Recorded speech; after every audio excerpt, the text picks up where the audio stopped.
Everybody's looking at me. Sorry. I am rolling. I'm rolling. Can you just say it's spell your name first off, just so our producer knows who you are? Very good. My name is Joe Richards. I'm the emergency manager for Los Animas County, and I'm just going to give you a little update on the fire as it stands tonight. And Joe, can we come one step closer to the... Sure. There we go. Does that help? Yeah. Yep. The fire started approximately 4:30 yesterday afternoon. We got a call through some smoke out in the Bon Carbo area. The fire department, the Bon Carbo Spanish Peaks Fire Department, went out there immediately and discovered there was a fire. It grew pretty quickly from a few acres to about 450 acres. As of this morning and this afternoon, we're at about 930 acres with zero containment. The upside is we have no structures that we've lost. I think we lost one trailer, maybe one little outbuilding, and that's the extent of it right now. We have about 25 homes that have been evacuated. Not everyone left, but for the most part, everybody seems to be safe and sound. We set up a shelter here at the Trinidad Community Center to help people get settled and have a good place to sleep and some good food so that they can rest and relax as best as they can until the situation's settled. We already have a shelter set up at the town of Aguilar in the community center there, and we also have some room at the fairgrounds that people have to bring animals with them. At the fairgrounds, when they bring the animals, though, they have to stay with them. We don't have the facilities to keep them separated and let them leave them there and leave. Noah's Ark is offered to take some cats, so if you have that situation, please take them to that shelter. Right now, the state has taken over. It was midnight last night, the fire. We have up to 70 firefighters coming in tonight and tomorrow morning. We'll have a briefing at the fairgrounds about 7 o'clock tomorrow morning to notify the new crews coming in of the conditions up there and get them participating in going up there and fighting the fire. So we have zero containment this time, so now we're looking for some support from them and have better photographs tomorrow to dial in the size of the fire. So 70 are being added to what? Is it been local fire? I know we've had state flying. Who's fighting the fire right now and how many people are out there? Well, the original incident was Bon Carbo, Spanish Peaks. Then the incident commander was from Chief Mahoney. But all the local fire departments were out there fighting the fire.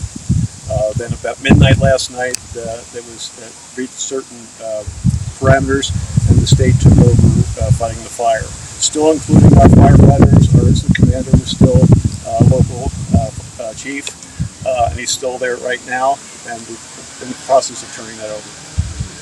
It looks a lot different today than it did yesterday. Did the rains that happened today, did they help fight the fire? Yeah, the smoke was billowing straight up yesterday. It was a little hot and drier. As soon as the humidity rose last night, the fire started to slow down. I'm not a firefighter, so I don't know all the terms, but I know that humidity was step down that fire.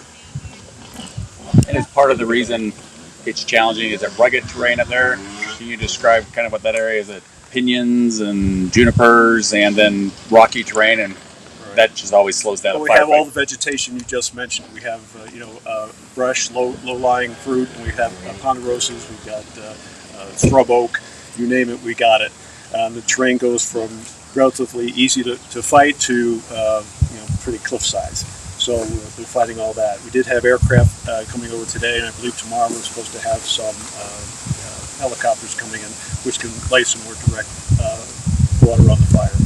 Now, I know you said no structures have been lost other than a trailer and the outhouse, but have any structures become involved in some way where the fire has reached? They were close. The person who lost their recreational vehicle, it was at his house. It was creeping over to his house. So we were, everybody got on board and got everything protected. So far, so good. This morning we were talking about the fire was threatening the transmission line with San Isabel and some gas wells with ENR. Yes. Do we have any update on the status of those? So the gas wells have been shut down, the compressors have been shut down, so that's pretty much safe, and we've secured those areas for the most part. I talked to San Isabel, and what they did was they shut the power off in that area and diverted power around it.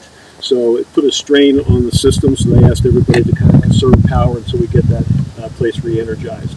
So we've been in constant contact with them. I was in contact with the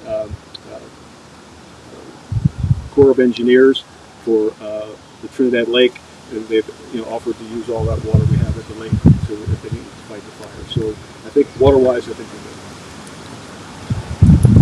good. Did you, and I know you're not the incident commander, but was there a point where they said this thing is spreading so fast where you were looking and going, once it crosses this, let's give the state a call? Used to be that took some time. This is a pretty quick turnaround to have the state come on board and be. We called immediately because it went from seeing some smoke to almost 500 acres. So there was really no hesitation on the incident commander's radar. He just immediately went and called, and the state reacted immediately. And has their approach, because it's going so fast, more of structure protection, knowing that you have the reinforcement coming that can expand to more of a build a perimeter? Yeah, it's kind of complicated because the terrain, and it's so rural that it's not 10 houses in a row. It's one house here, one house there. So we have to do it on a need-to-do basis kind of deal. But the sheriff was on the spot. The commissioners were on the spot. Everybody has just been wonderful working together on this thing. It's amazing to watch this group come together like this, and it's just you would think people who don't know each other could work so cleanly together. Any update on cause? I heard it might have been human cause. No, the investigators were out there today, and I think they're going up there again tomorrow. They'll try to find the source, the origin, and then they'll probably have a report. But I hesitate to say anything until we have that report. Because there was too much bad news going out there. So I appreciate every time one of you asked me a question, I tried to tell you the facts as I knew them. So I think that's real important to get real information out there and honest information. So as an emergency manager, what's the message? Because we've had a very wet spring, more wet up in Colorado Springs and Pueblo, but also a lot of water down here. Don't underestimate fire danger? No, because we're semi-arid.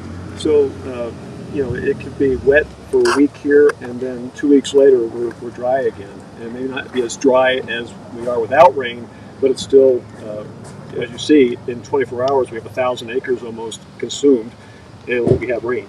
So it's a moving target. You can never let your guard down. Anything we missed that you wanted to add? No, I think that covers everything. The state, we're going to meet at the fairgrounds tonight and get the state settled in at the fairgrounds.